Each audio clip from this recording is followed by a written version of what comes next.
텅 빈 도로 위로 희미한 가로등 불빛이 떨어지고 있었어요. 어두운 인도 끝자락에는 빗물 고인 웅덩이가 군데군데 자리 잡고 있었어요. 강민우는 버스 핸들을 조심스럽게 잡은 채 차고지로 돌아가는 길을 밟고 있었어요. 마지막 승객을 내려준 뒤라 차 안은 고요했어요. 그는 옆 유리를 통해 바깥을 살펴보았어요. 차량 불빛이 드문드문 지나갔고 사람 그림자는 거의 보이지 않았어요. 습기가 도는 공기는 여름 끝자락을 알리고 있었어요. 그는 에어컨을 약하게 틀어둔 채 창문을 닫았어요. 운전석 주변에 붙어 있는 사진 한 장이 눈에 들어왔어요. 아주 오래전 딸과 함께 찍은 사진이었어요. 딸은 유치원 교복을 입고 환하게 웃고 있었어요. 강민우는 그 사진에서 눈을 떼지 못했어요. 자신의 이혼으로 인해 딸이 어디에서 어떻게 지내고 있는지 모르게 된 지도 벌써 10년이 훌쩍 넘었어요. 내내 마음속에 비어있는 부분이었던 셈이었어요. 브레이크 등이 번쩍이면서 버스가 서서히 정류장 쪽으로 다가갔어요. 평소라면 사람이 없을 시간이라고 생각했는데 누군가 정류장 의자 근처에서 움직이는 실루엣이 보였어요. 강민우는 급히 속력을 줄였어요. 혹시 이 시간에 힘든 상황을 겪는 사람인가 싶었어요. 이 시간에는 택시조차 잘 잡히지 않아서 위험에 노출되기 쉽다고 생각했어요. 운전석 창문을 조금 내리고 주변을 살폈어요. 고개를 숙인 채 앉아 있는 사람은 젊은 여성이었어요. 강민우는 갈등하다가 버스를 멈추고 내려갔어요. 그녀는 겉옷도 제대로 걸치지 않은 상태로 무언가를 곱씹는 듯 보였어요. 이 시간에 여기서 뭐 하고 있나요? 강민우는 목소리를 낮추어 물었어요. 여학생처럼 보이는 그녀가 고개를 들었어요. 눈가가 빨개져 있었어요. 울다 지쳐 멍해진 기색이 역력했어요. 집에 돌아가기 싫어서요. 낮고 떨리는 목소리였어요. 강민우는 순간 당혹스러웠어요. 정확한 사정은 모르지만 이 시간에 밖에 혼자 남아있는 건 위험해 보였어요. 여기서 밤새면 춥고 위험할 텐데요. 막차도 이미 끊겼고 택시도 잘 없을 거예요. 그녀는 아무런 대꾸 없이 고개를 숙였어요. 소리 없는 울음이 다시 터지려는 듯 어깨가 살짝 들썩였어요. 강민우는 더 물을 수도 그렇다고 그냥 지나칠 수도 없는 입장이었어요. 갑작스레 오래전 딸 아이가 떠오르며 가슴이 저릿했어요. 사정이 있을 거라 생각해요. 우선 여기서 이러고 있으면 더 힘들 테니 날 밝을 때까지 차고지에서 잠깐 쉬는 게 어때요? 그녀는 뜨거운 눈물을 닦아내려 애쓰다가 천천히 고개를 끄덕였어요. 강민우는 그녀를 버스 안으로 안내했어요. 아직 엔진 열기가 남아있어서 차 안은 비교적 따뜻했어요. 여학생은 조심스럽게 좌석에 몸을 기댔고 강민우는 다시 운전석으로 올라 시동을 걸었어요. 버스가 천천히 움직여 차고지를 향했어요. 그녀는 창밖을 응시하며 계속 말없이 울고 있었어요. 강민우는 뒷모습을 힐끔힐끔 보며 애써 평정심을 유지하고 있었어요. 알 수 없는 아픔이 함께 어두운 밤을 채우고 있는 것만 같았어요. 이 한밤중에 데려다주고 싶어도 그녀가 원치 않는다면 섣불리 어디로 가자고 권할 수도 없었어요. 차고지에 도착했을 때 강민우는 시동을 끄고 직원을 찾았어요. 야간 당직을 서는 박지현이 사무실에서 근무 중이었어요. 박지현은 승객을 데리고 들어온 강민우를 보고 살짝 놀란 기색이었어요. 이 시간에 웬 손님이신지요? 그가 난처한 웃음을 지으며 대답했어요. 정류장에 혼자 있길래 데려왔습니다. 집에 돌아가기 어렵다고 해서요. 박지현은 이해한 듯 고개를 끄덕였어요. 그리고 여학생에게 조용히 다가갔어요. 저기 뭔가 도움이 필요하면 말씀하세요. 지금은 몸을 녹이고 계시는 게 좋을 것 같아요. 여학생은 긴 머리를 귀 뒤로 넘기며 작은 목소리로 고마움을 표현했어요. 그 목소리는 금방이라도 꺼질 듯한 힘없는 소리였어요. 강민우는 본능적으로 그녀를 보호해주고 싶은 마음이 들었어요. 그 마음이 어디서 기인하는지는 스스로도 뻔히 알고 있었어요. 마치 오래전 잃은 딸을 여전히 찾고 싶은 아버지의 마음이 남아있는 듯 했어요. 그날 밤 여학생은 차고지 휴게실에서 쪽잠을 청하게 되었어요. 박지현이 담요와 따뜻한 음료를 챙겨주자 그녀는 여러 번 작게 인사했어요. 강민우는 그 인사를 받을 때마다 알 수 없는 울컥함이 가슴 한구석에서 터져 나오려는 걸 간신히 참고 있었어요. 강민우는 새벽녘까지 차고지 인근에 머물며 혹시 모를 상황을 지켜봤어요. 여학생이 언제 어떻게 떠날지 몰랐어요.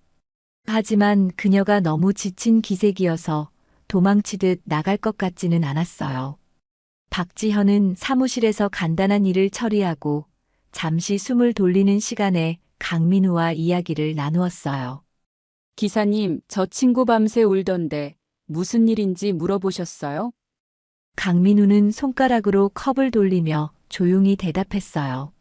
자세히 물어보진 않았습니다. 갈등이 있어서 집에 돌아가기 싫다고 했어요. 나이는 대충 20살쯤 되어 보이는데 대학생 같더군요. 박지현은 고개를 끄덕였어요. 그렇군요. 일단 아침이 밝으면 제대로 얘기 들어보고 혹시 도움을 줄 방법이 있는지 알아봐야겠네요. 강민우는 응시하듯 창밖을 바라보았어요. 차고지 너머로 식은 공기가 스며들고 있었어요. 마음이 자꾸 울렁거렸어요. 잃어버린 딸도 어딘가에서 이렇게 지쳐 있었을까 하는 생각이 떨쳐지지 않았어요. 하지만 그런 걸 티내기에는 아직 너무 이른 타이밍이라고 느꼈어요. 날이 조금씩 밝아오기 시작했어요.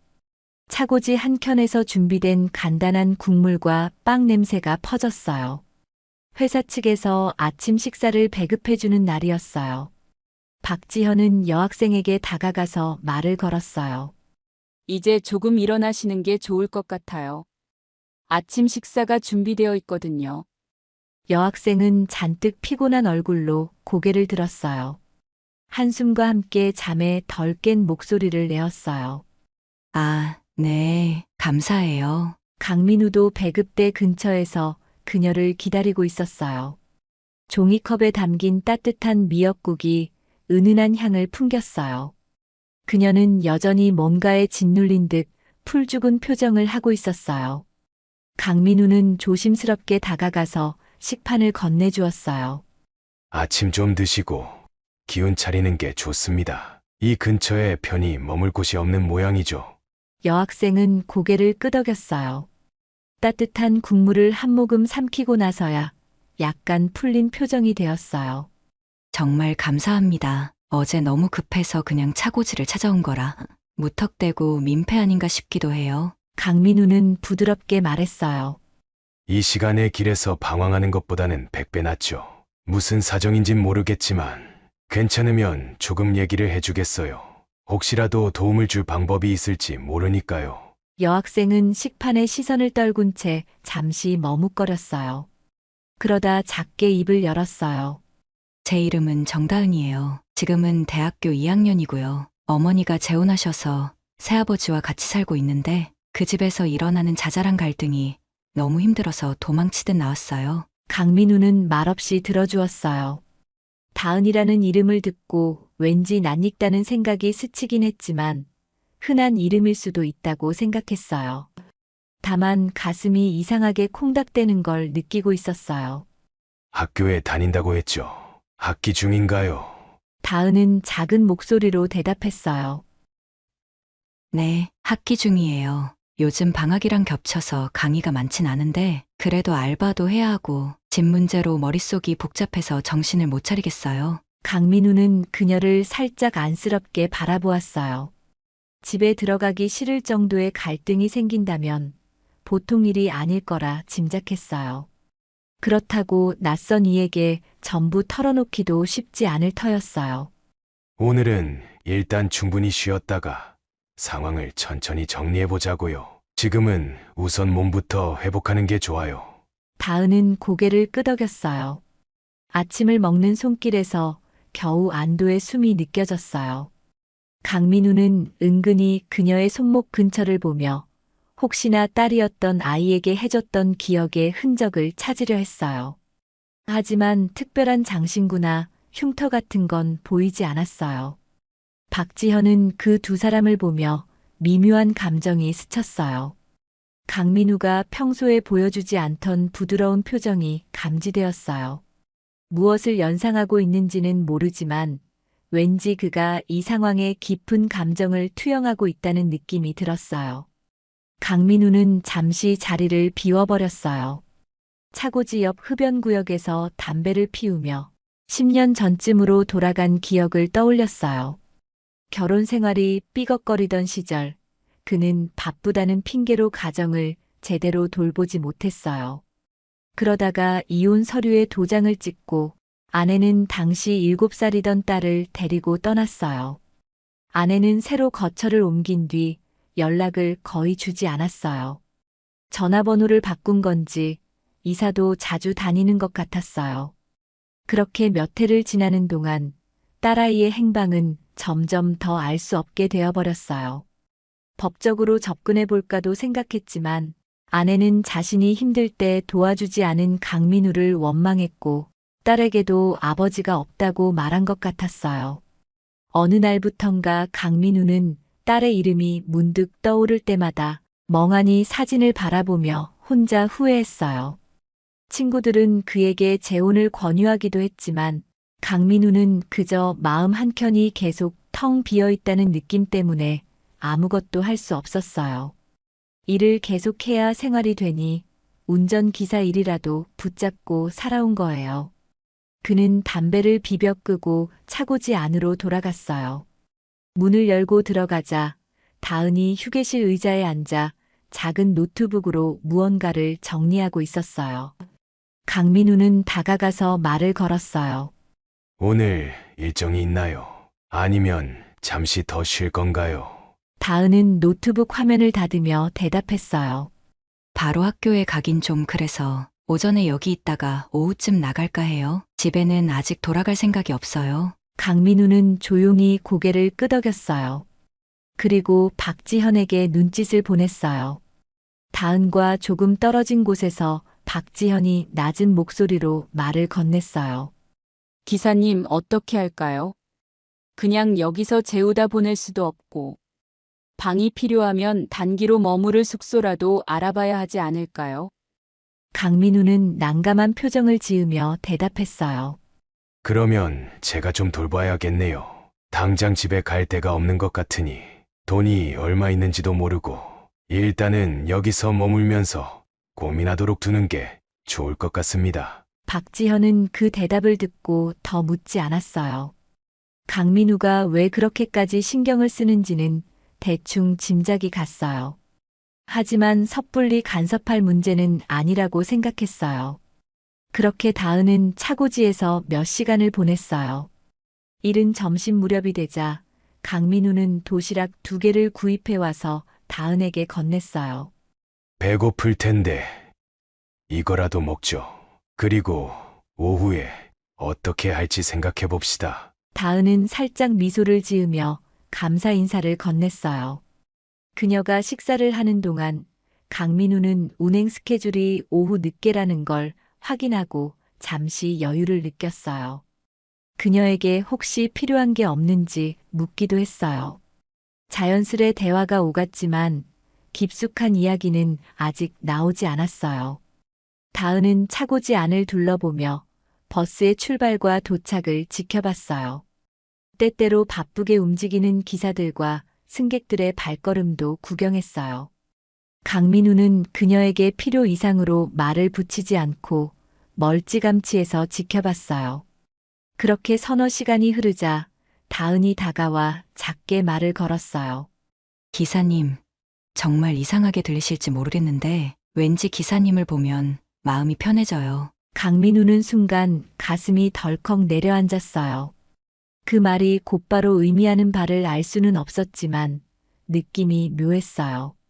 마치 가족을 오래전에 떠나보낸 뒤 처음 느끼는 따스함이었어요. 굳이 이상하다고 생각 안 합니다. 나도 이상하게 다은 씨가 남처럼 안 느껴져요. 다은은 작게 한숨을 내쉬더니 조용히 고백했어요. 사실 어릴 때 아버지가 있었다고 들었어요. 지금 사는 집에선 아버지 이야기를 전혀 안 하니까 언젠가부터 아버지는 없는 사람이라고 생각하고 지냈어요. 그런데 요즘 들어 진짜 친아버지가 어디선가 살고 있을지도 모른다는 생각이 자꾸 드는 거예요. 그래서 언젠간 꼭 찾고 싶었어요. 강민우는 그 말을 듣고 입술을 질끈 깨물었어요. 자신의 딸도 혹시 이런 심정이었을까 하는 상상이 머리를 스쳐갔어요. 찾고 싶다고 했죠. 어떤 단서라도 있나요? 다은은 고개를 저었어요. 엄마가 말씀해주지 않으니까요. 그나마 알고 있는 건 제가 어렸을 땐 아버지가 곁에 있었다는 이야기뿐이에요. 근데 저는 아버지에 대한 기억이 없어요. 그 뒤로 정말 뭐가 어떻게 된 건지 몰라요. 그래서 막연히 도시에 있는 어딘가에서 살고 있을 것 같은데 나만 혼자 엉뚱한 상상을 하는 걸 수도 있죠. 그녀는 씁쓸한 웃음을 지었어요. 강민우의 머리는 복잡해졌어요. 그녀가 말하는 아버지가 혹시 자기 자신인 건 아닌지 또는 그냥 우연히 비슷한 상황인 건지 모를 일이었어요. 그래도 드러내놓고 내가 너의 아버지일 수도 있어라고 말하기에는 근거가 없었어요. 시간이 흐르고 강민우는 오후 운행 준비를 해야 했어요. 차고지 밖으로 나가기 전 다은에게 당분간 지낼 곳이 있는지 묻고 싶었어요. 그녀는 잠시 망설이더니 여전히 집에 돌아가고 싶지 않다고 했어요. 기숙사에 자리가 있는 것도 아니었어요. 친구 집을 전전하기도 머쓱하다고 말했어요.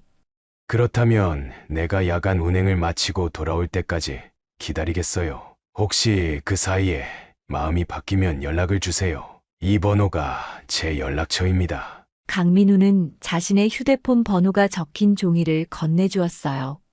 다은은 그것을 조심스럽게 받아들고 고맙다며 미소를 보였어요. 강민우가 버스를 몰고 운행을 나간 뒤 다은은 차고지 휴게실에서 시간을 보냈어요. 박지현은 본인의 업무를 보면서도 가끔 다은에게 말을 걸었어요. 어떻게 하다 이 기사님과 인연이 닿았는지 물어보기도 했어요.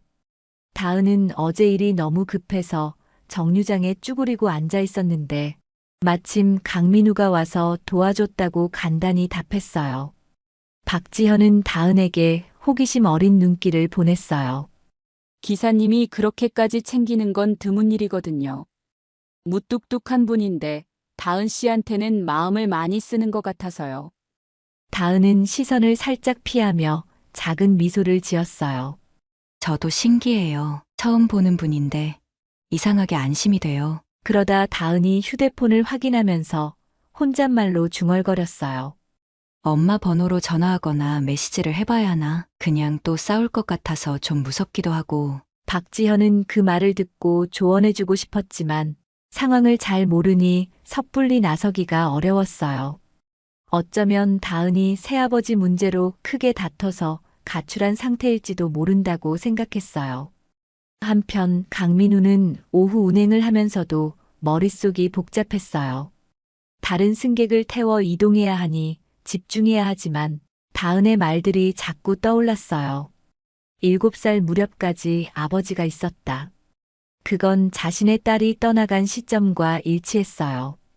게다가 이름도 정다은이었어요. 그는 원래 딸의 이름을 강다은이라 지었어요. 운행을 마치고 차고지로 돌아온 시각은 저녁 8시가 넘은 때였어요.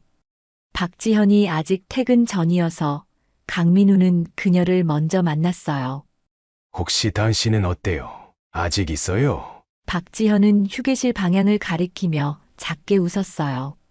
아직 있어요. 기다린다고 하더군요.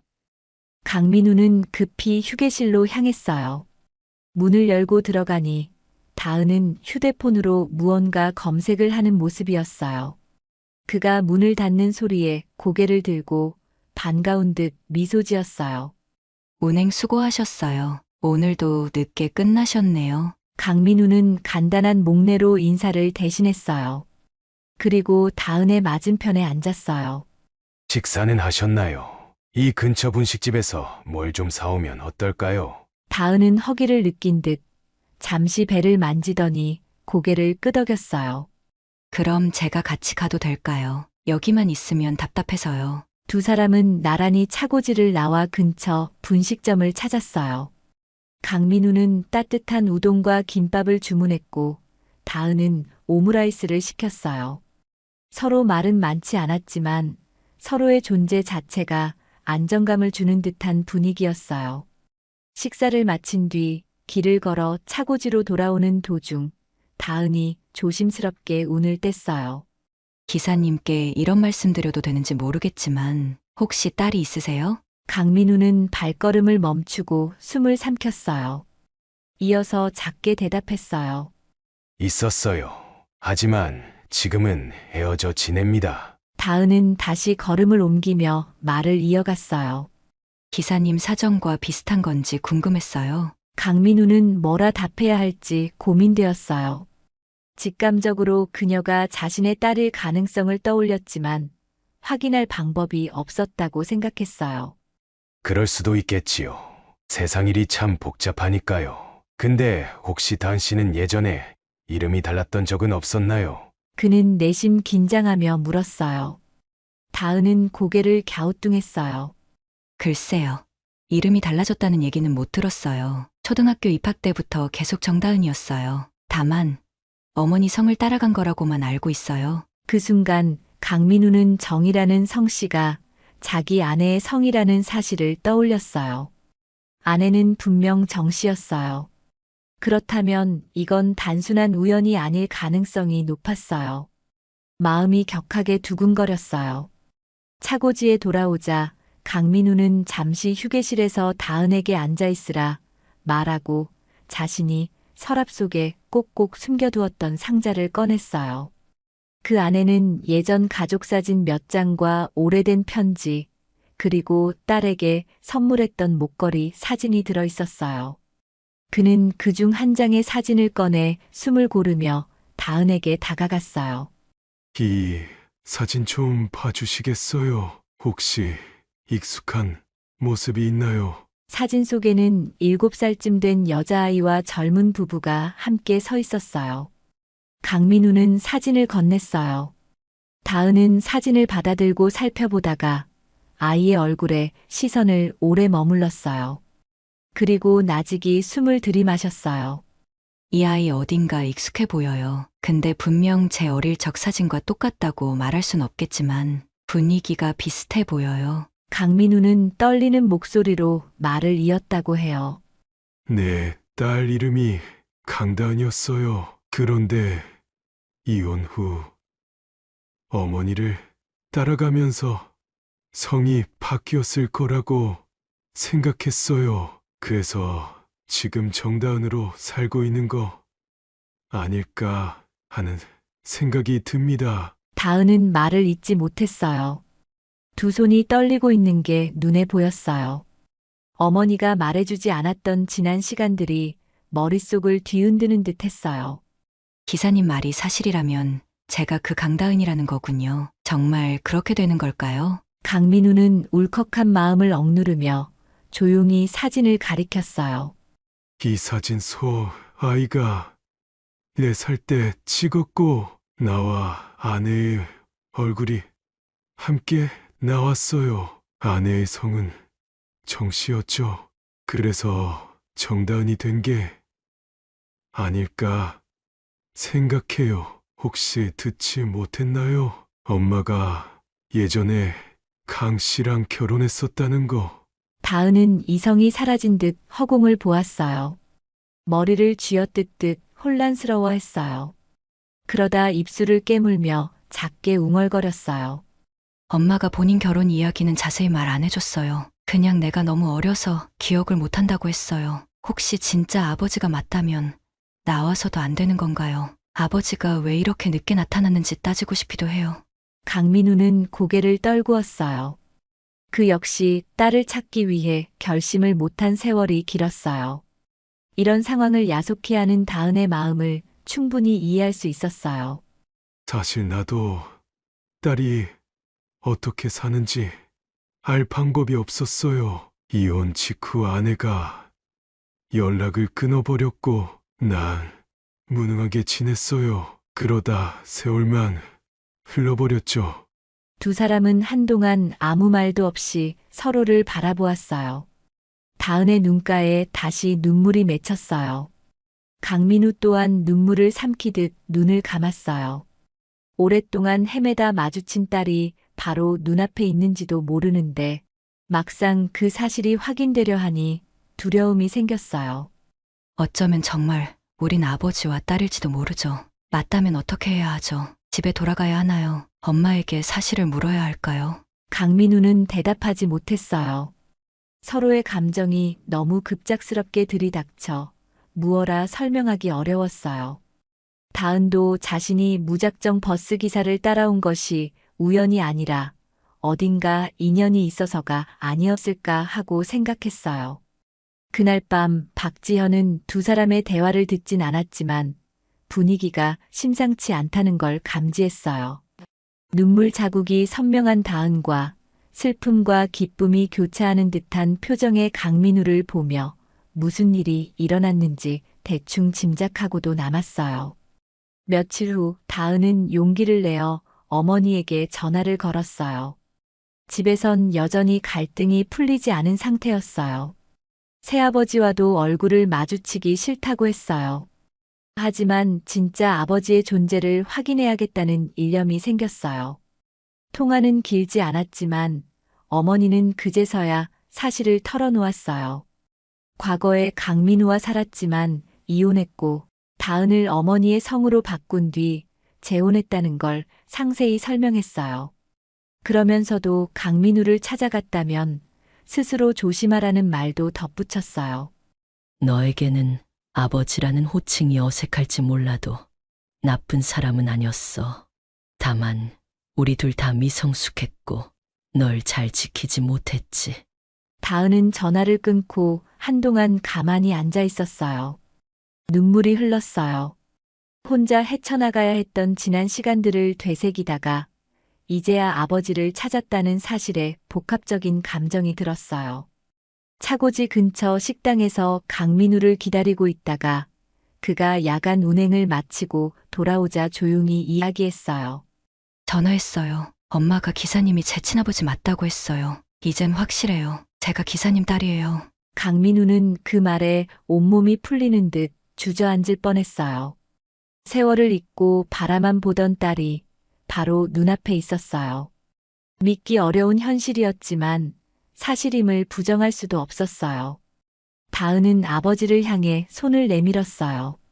어떻게 사과해야 할지, 어떻게 원망해야 할지 잘 모르겠어. 근데 지금은 그냥 이대로 조금만 안아줘. 강민우는 그녀의 손을 붙들고 끌어안았어요.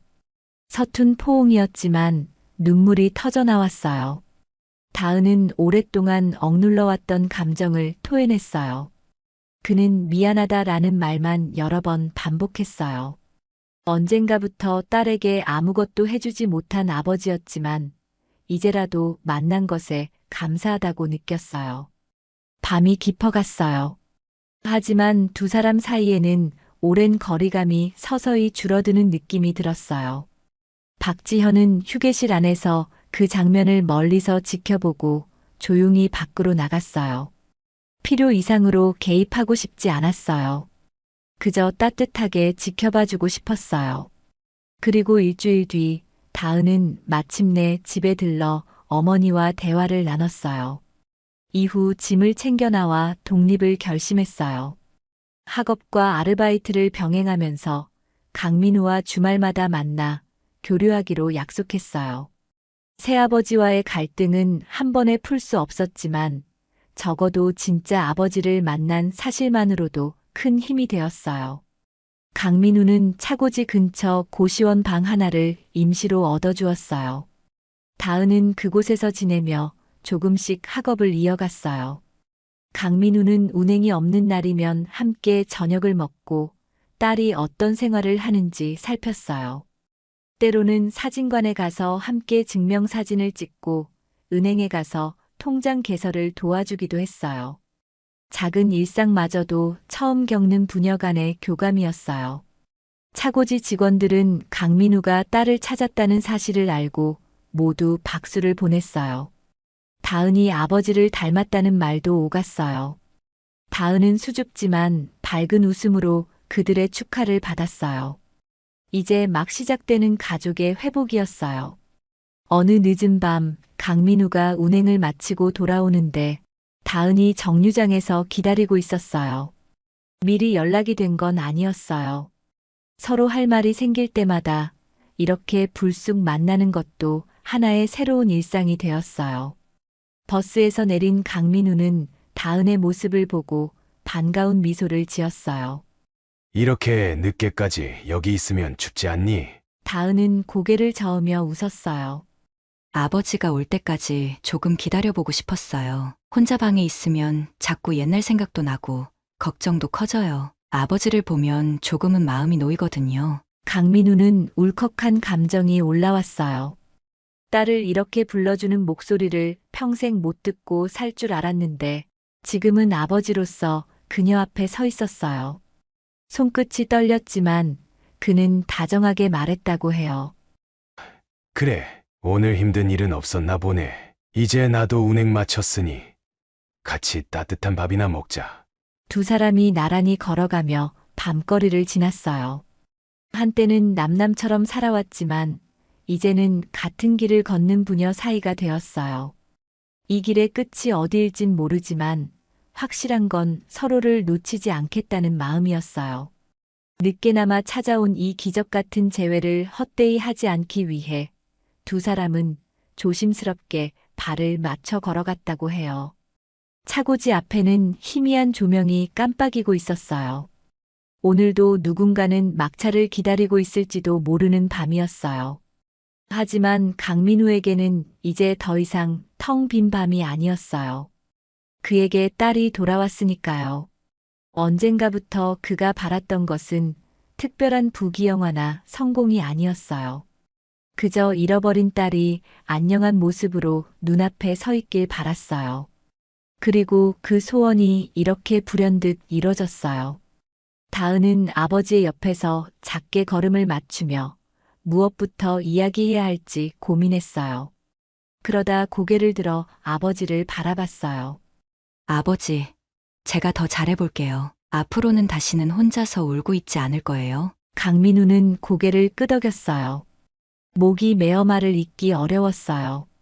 별다른 대답 대신 한쪽 팔을 살며시 다은의 어깨에 둘렀어요. 다은은 그 감촉에 눈물을 흘리면서도 활짝 웃었어요. 도로 위에는 이제 사람 그림자가 거의 없었지만 두 사람의 발걸음만큼은 한없이 따뜻해 보였어요. 그렇게 부녀는 다시 하나의 가족이 되어 밤길을 함께 걸어가기 시작했어요. 강민우와 다은은 묵묵히 걸음을 이어갔어요. 다은은 아버지의 옆에서 한 번 더 고개를 들어 그를 바라보았어요. 아버지, 제가 여기까지 온 건 잘한 선택이었을까요? 강민우는 잠시 멈춰섰어요. 그리고 딸을 똑바로 바라보며 진심을 담아 대답했어요. 너무 잘한 선택이야. 내가 아니었으면 나도 여전히 텅 빈 채로 살고 있었을 거야. 다은은 그의 말에 가슴이 뭉클해졌어요. 오래도록 쌓아왔던 그리움이 이제야 조금씩 녹아내리는 듯 했어요. 그럼 됐어요. 앞으로는 우리 서로 안 잃어버리게 조심해요. 강민우는 고개를 끄덕이며 작게 미소 지었어요. 별다른 말 없이 딸의 어깨를 가볍게 감싸 안았어요. 그 순간 잃어버렸던 시간이 조금이나마 채워지는 듯한 따스함이 두 사람 사이에 흘렀어요. 밤길은 여전히 고요했지만 두 사람의 발걸음만큼은 더없이 단단하게 느껴졌어요. 그렇게 부녀는 다시 하나가 되어 서로를 지켜가기로 다짐하며 나란히 걸음을 이어갔어요.